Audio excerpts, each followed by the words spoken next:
Tine maswati siyanemukela nonke Tine maswati ngenfokozo neluthambo Kuphina kuphi la ufinala khona umsakazo wesiswati eSwatini TV sathe lethuba sikuvusele sikwamukele ehlelweni Buhle Betfu sihambisana neEswatini Tourism Authority sithi hlomangwane vuka uvakashe lolu ke luhlelo lolihlose ukuthi lokufundisisa kabanti phindze likukhuthathe ukuthi wena lapho ekhaya kwati kabanti ngelive laseSwatini kanike thina sitakulethela bona buhle belivela kangwane nguvusela nje umbukele libito lami ngungiyani wakamsibi kanse ngeqhamuka lapha emntini webukhosi eluthithini kuwoke umkhosi wemhlanga walonyaka lona ke ngumkhosi lokhangathi inkulungwane tebantu umhlaba wonke jikelele lebeda lapha eSwatini kutohlanganyela nawo ke emaswati kulona mkhosi lomkhulu nakangaka awusibonile kusukela ingwenyama ibakhiphile bayawugeca wona umhlanga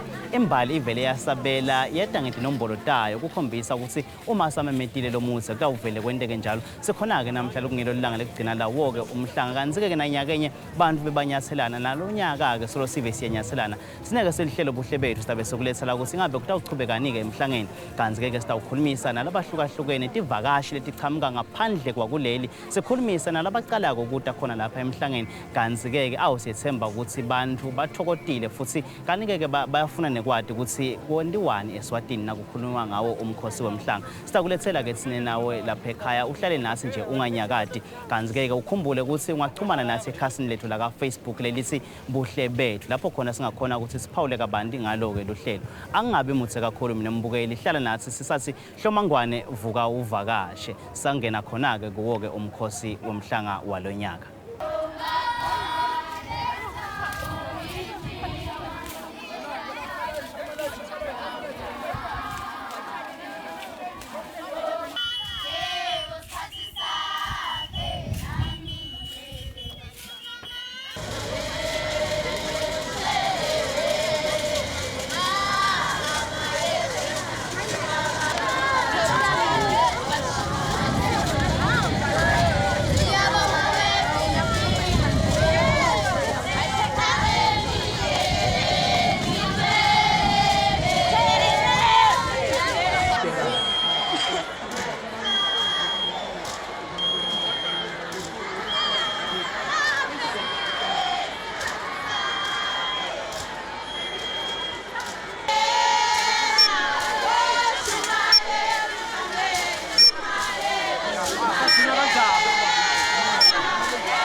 Silitiko letekuvakasha siyi-Eswatini Tourism Authority umgomo wethu njengoba ubona nje giyani loku silana ngumuntu wesiswati sikubita ngokuthi phecelezi iSwazi Village leSwazi Village isita ukuthi uma tifikile tivakashi lengwanyama letichamuke emaveni tifikile la kithi giyani sitokhona ukuthi ichazela ukuthi yini lekufanele tikwende ngoba uyati giyani ukuthi uma ufuna kafika eveni lebantu uyangadi ukuthi kufuna endeni so nasekafika la siyamchazela ukuthi lo mkhosi ikakhulu lo mkhosi wemhlanga ungani kwendekalani over lo 7 days nekuthi yini lekufanele ayende yini lekufanele angayendi ngoba giyani kumcoka lokuthi nabafika laba understand ukuthi siko likanjani bangase baphumela maphandle bakhuluma info lengasilo liqiniso giyani so kulomnyaka leyengcile giyani ngathi nje for the past 10 years lisesasa likhulu kakhulu lema tourist kunema tourist nje lasuka emaveni awo siwabonile la emntini wethu afika siwakhulumisa kubo Finland bachamuka kubo China bachamuka kubo Taiwan bachamuka kubo Australia basuka kubo Japan lelisesasa lema international tourist giyani lisetulu kakhulu kuyatshengisa lokho ukuthi leli siko leli libayalithakasela kakhulu giyani siletiko levakasha sijabula kakhulu nasibona lama tourists lachamuka nangaphandle kwaSwaziland giyani iSwazi Village giyani ikubulala ninyoka tivakashi tiyangena tiyaphuma tiyabuta iyasita kakhulu lo muntu lona giyani ngoba indzawo labafike babute khona batfolelwa kakhulu kusukela sicalile nje sikanekise kusukela ngalesihlanu tinfombi nasitahamba tiyetitsitsi impitsini tibuye ngala tiphumlile ngemgcibelo besikhona giyani solo tiyangena tiyatheleka nangelisonto giyani solo tiyatheleka tivakashi tengwenyama nanamhla giyani solo tiyangena tiyabuta siyatichazela giyani sijabule kakhulu ngelinani letivakashi letikhona kulomnyaka giyani kusho likhulu kithi giyani ngoba siyati ukuthi uma sivakashe sengwenyama sifika sitawufika silale hotel sidle la sitawufike sethe khona naloku solo siyacontribute with the economy nasifike sithenga emahiya giya njengoba wathi nje ukuthi namhla ngolanga lekugcina le main day bayafuna lokuthi babe bahle bavunule so bayaspenda le mali so ngithi sijabula kakhulu gena ukuthi umnotho uyaphakama ngoba sathi ukuthi lo August abe busy kakhulu giyani ngoba besineswazi rally kune trade fair phinze ngale weekend sekuphinze kunalo Umhlanga so vele tivakashi tengwenyama tifikile emahotela agcwele giyani tinkhalo tonke kangwane sijabula kakhulu siyathi ukuthi liyathuthuka la Mswati imali yangena eSwatini nemnotho uyathuthuka giyani sijabula kakhulu siyachubeka giyani ku website yethu sayisimakethe sichubeke silifake nje sajabula kakhulu ukuthi kulomnyaka idate eMhlanga yasheshe ya releasewa so sakhona ke ukuthi sikhone kutshela imedia ukuthi ema date eMhlanga sekaphumile ngoba kuyabasida giyani kakhulu ukuthi lo khashane kakhulu uyakhona kuplana ukuthi okay ngawukhona kuplana ngiye kangwane in the next month yakanzi naselivutana kakhulu bese akasakhona so sibonile gene ukuthi ukahle kakhulu ukuthi simemedele lama date nasaphumile sicele le tivakashi tengwenyama ukuthi sheshe tifike titokhona ukuthi tiplane kahle ngoba giyani asifuni kuphela ukuthi titele lo mkhosi kuphela sifuna ukuthi izivakashi sifike maybe 5 days before or 3 days before sifike sisamplishe the product tivakashi letinye tindzawo tibone amagugu aseSwatini bese ke sitiyeta kulomkhosi giyani so siyachubeka nje siyafunza nemaswati giyani siyajabula kakhulu ukuthi aphume ngetinkantawo giyani aphumila la lemahotela ayadla ayavunula ayathenga nawo aye contribute to the economy giyani so sijabula kakhulu ukuthi lesasa sale maswati leseliphuma liyovakasha giyani linyuke kakhulu impela sibili. I'm Kish Kazmi. I'm from England, from London, and this is my first time in Swaziland. My name is Mike. My surname is Drew and I'm from a country called Wales, near England. Oh, I love it. I love Eswatini. It's so beautiful, it's so safe, the people are so kind and hospitable. There is so much to see, so much to experience, and I've loved every minute. It's my first time and I know it will not be my last time. I'll definitely be coming back. I think the biggest thing I've learned is what it shows in the flag, that black and white people can live together and accept that the cultures are different, but can still live in harmony together, which you don't see in every country. Just that your culture is so real. That's what I love about Eswatini, because sometimes when you go to different countries, there's a lot of things that we call the tourist trap. But this is so real, this is so genuine, this is part of your heritage. So for me to be able to experience that and see what I saw yesterday with the reeds being gathered and the women coming to the residence here, for me that was a real honor to be able to experience something so real. So that's why I'll definitely come back, because I think the culture here is very real.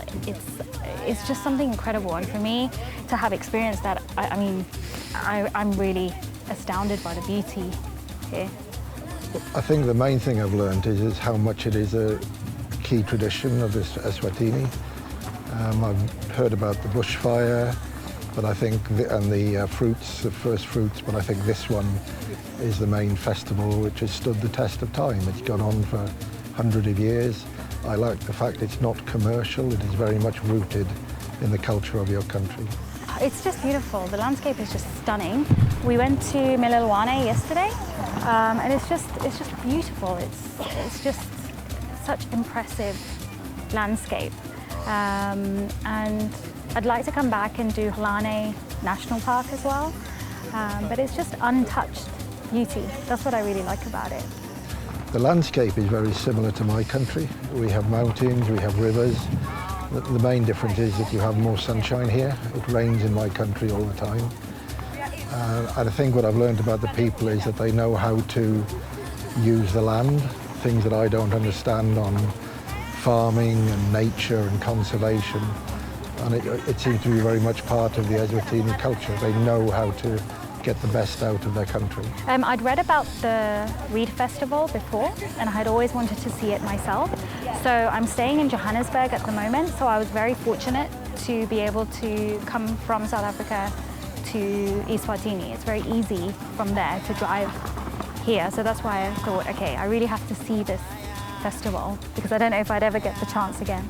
That it is very much part of the culture, the colours, how important it is not only to the king but to the people as well, and that if you want to see something that is rooted in the Eswatini culture, this is the event to go to. If you lose your culture, you lose your identity.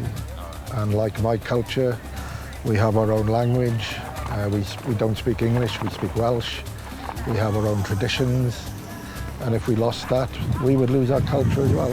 So you must never ever lose this. It's too important. Awungwane lomuhle ngiyethemba ulithokotele luhlelo sakulethela wona-ke umkhosi wemhlanga lapha emkini wobukhosi eludzitsini ngomnyaka wanga-2018.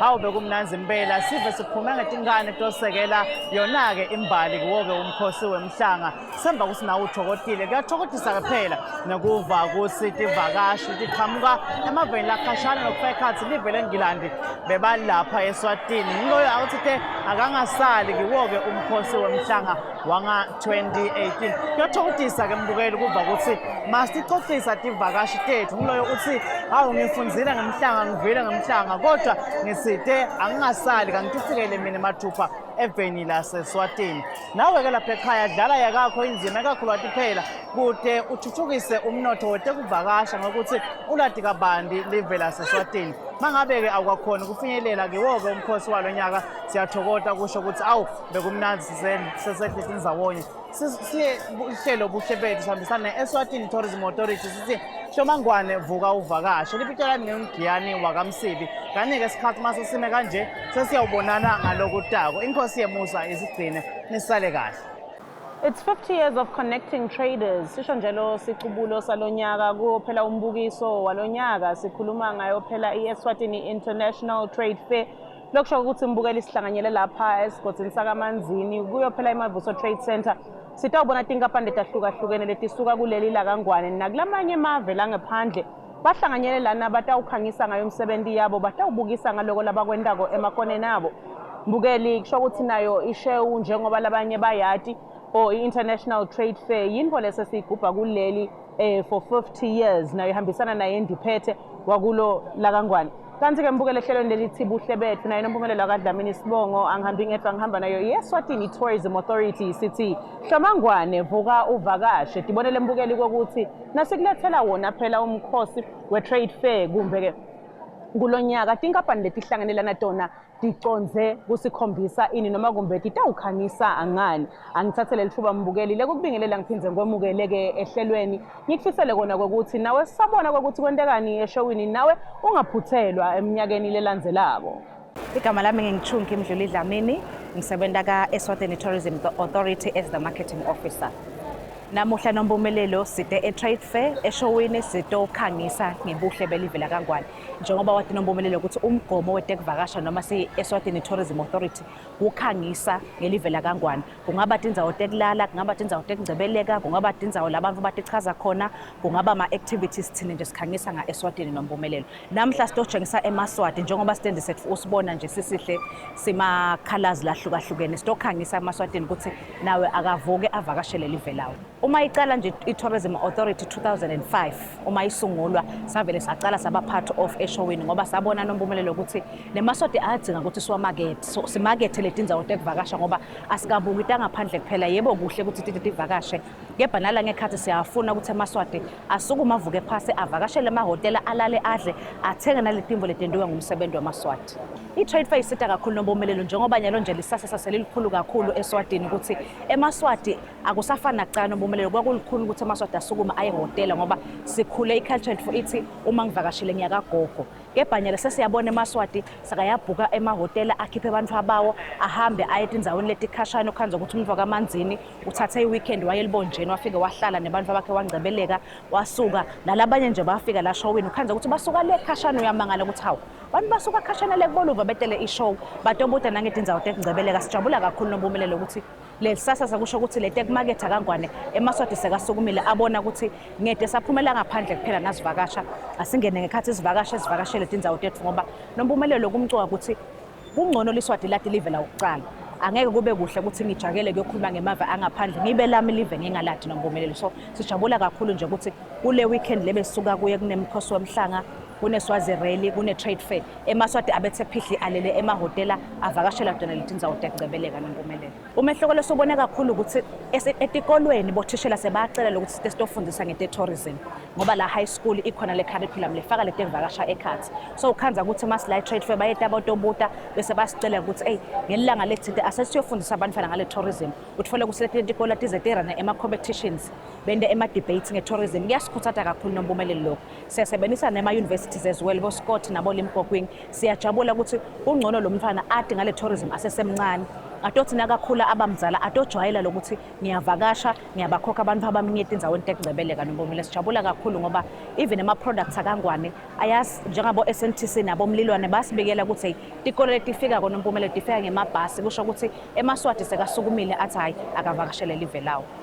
Kule minyaka letako noMpumelelo igoal yethu ukuthi sibone eMaswati abe maningi engcaleti ivakashita ngaphandle noMpumelelo. Ngako ngeke siyekele ukukhangisa e-trade fair. Sifuna eMaswati nakubikwa nje kuthiwa kuphunywa i-annual report ka research kuthiwa eMaswati avakashele tindzawo tekugcebeleka engcaleti indzawo tekuvaka labantu bekuvakasha labachamuka ngaphandle. Nango umgomo wethu noMpumelelo ukuthi nje sitaba ne-campaign ukuthi mathutane letawusita ukuthi siphushe i-domestic tourism. Sesithagethe ke eMaswati ngco kenyalo noMpumelelo. Sitabe siphuma sende ama-road shows, sitabe singena kubo social media, sivakashela netindzawo netigodi netikolwa, sipromota ukuthi eMaswati noMpumelelo akavuke akavakashele live lawo. Asale ukuthi aphumele ngaphandle noMpumelelo kejalo kumcoka ukuthi akati live lawo kangcono noMpumelelo. All right, thank you. I'm Kitso Olatotse from Botswana Accountancy College, which is a tertiary institution that is based in Botswana. This is the second time consecutively that we come. We were here last year, and after identifying that there's so much appetite for business courses, there's so many Swati people coming to Botswana to study with us, so that is why we've come here. We are trying to prospect and see if we can open a campus here. Actually, maybe I should just announce that we are looking into opening a campus here, the Botswana Business School. It will soon be the site. The reception has been very, very, very good. Last year it was good, even this year it is even more better. And we are looking into coming here more and more until people know about this very good school. I'm Patience Mashabane. I come from Botswana. I sell these clothes, these traditional clothes. This is my 20th year coming to Swazi Trade Fair, and I'd like to thank SIPA for inviting us. And this is a very good fair, the 50th anniversary for thing. And I like Swaziland a lot. Swaziland is a very good place and there's good business. And I love Swazis. Swazis are lovely people. The tourism, yesterday I went to the Kajal Padral. The experience is very good. I've seen different places that are very good, that are tourist attractive. My name is Dedan Munisi, and I'm from East Africa, Tanzania. And this is our second time in Swaziland. Yes. We find Swaziland is a very good place for us to exhibit our works. And everything you see here is handmade, made by locally Tanzanian made. As long as you know our President John Pombe Magufuli is supporting the small industry. That's why he give us a chance to travel all this way. Everything you see here is made locally, 100%. So we add value on our raw material. Instead of selling our raw material outside, we add value and try to sell it locally. Yeah, so everything you see here is made by locally people. Instead of selling our raw material, we add value on it. Business is good during the trade fair because people are always expecting us to come. And I'm even wishing to open a shop soon so that I can be here permanently. I went to different hotels which are very, very, very good. I'm even considering to come here even outside business. I don't have a very big experience. This is our second time. But what I realize, people from Swaziland, they like our product because it's look traditional African made. And what we are so proud about the kingdom is has been keeping the African culture alive. So that is very great, and we are so proud of this kingdom because it's one of the remain African kingdom which keeping the African tradition and culture alive. So we're so proud to be in this place, and we pray and we hope this kingdom will stay forever. Yeah. Ngisebenzela i-Eswatini National Trust Commission, formerly known as Swaziland National Trust Commission. Mandate here, Eswatini National Trust Commission, is conservation of natural and cultural heritage. Nasikhuluma ngaloko sikhuluma ngexisting museum lelapha kalobamba lapho khona bantwana tivakashi nabo-ke khona la Kangwane bangaya bayobuka la silondolote khona yona le culture kanye nayi-natural heritage. Phindze futhi leyo conservation yethu ichubeke isebentele Mlawula nature under le nature conservation kusemlawula emaloloja kanye nasemandeng. Bese ke Mandenga ke sesibana le open air museum lapho khona ke tivakashi ke tiye tichaza tibukele ukugidza kwesiswati. Emashow ethu sibanawo kabili ngelanga kude ngisho nalapho kuthiwa i-public holiday. Nakwi-public holiday sinesikhathi ukuthi abantu batakuta bete batofunza nge-culture yesiswati. As i-NTC kuba la kutokhangisa kusisita ngalokuthi bantfu baba informed about umsebenzi lesiwendako. Labanye baye babe nema-concerns about tintfo letendekako kumbe in their areas in line with conservation ukuthi kumbe kuya irodeka lana noma kumbe kunatilwane tsite letingena tingathini tabo bangenta njani. Siye sibe no abasitsinze sinesitaba director tulaba ngakhona ukuthi bese bayabasita lapho ka conservation. But ke vele ke lokuta lana kusita kakhulu le exposure and educating people in what SNTC does exactly. It's a little over 15 years that ENTC has been part of trade fair. Umehluko langiwubonile kule standard nje sengingasho sayo yona le trade fair sikhuphuke ngendlela lesimanga yona ke le 50-50 ke ayikhulunywa ke yona ke. But for thina singumsamo siyathola a lot of feedback from bantfu kusho ukuthi kusebente kanjani le etindzaweni tethu kuthi kumbe basitshelelana ukuthi yini ngani lokunide lokunide bese siyabuka ukuthi cha kumbe singakwengeda ngoba singithi nje sisodwana ngeke sikhone kubona konke kanti kunalaba ngephandle sabayibona differently kumbe info lesingasita ukuthi si-improve the current products that we have. So lokho ke sikhanje sitholeke lapha bantu batosihlakaniphisa. Obviously increased visitor numbers at our properties, and even in the years to come that we are able to put ENTC out there in a positive light. Thus, going back to what I said initially, that it's about the visitor numbers, the schools coming through to learn about the tourists, knowing about Swaziland while they are overseas before they even come here, and them wanting to come through to our National Museum and even visit our parks.